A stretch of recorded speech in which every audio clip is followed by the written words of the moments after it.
Drama mes ish-banores së Big Brother VIP Kosova Jasmin Kadriu dhe produksionit ka kaluar në një tjetër nivel, kse radhe me emra të përveçëm pas deklaratave të forta në një studio televizive për eksperiencën e saj. Jasmina ka zbuluar se ka marrë një mesazh privat nga vetë producentja Olsa Muhameti. Sipas Jasminës, pas aludimeve që ajo bëri për favorizime brenda formatit, reagimi i Olsës ishte i menjëhershëm dhe i ashpër.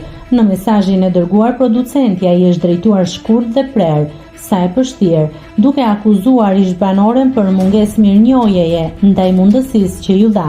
Jasmina nuk e ka lënë me kaq, duke publikuar përgjigjen e saj dhe duke sqaruar se nuk po kërkon famë me këto deklarata. Nëse do të kërkoja vëmendje, do ta kisha bërë 5 vite më parë dhe jo tani. Fjala mos mirënjohëse nuk më përket, u shpreh ajo. Ajo shtoi se ishte treguar e kujdesshme fillimisht, nuk kam thënë asgjë konkrete, e lash qëllimisht në ajër duke përmendur vetëm produksionin, pa hyrë në detaje. Përveç mesazhit me Olsën, Jasmina ka rikonfirmuar edhe një herë incidentin tronditës në dhomën e rrëfimit, duke theksuar se gjuha e përdorur ndaj saj ishte denigruese. Ajo pretendon se stafi i është drejtuar me fjalët: "Mendon se na plas për ty?"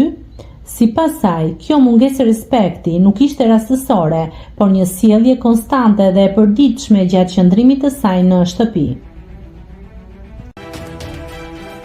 Nëse klikoni mbi butonin subscribe, do t'ju shfaqen të gjitha publikimet tona.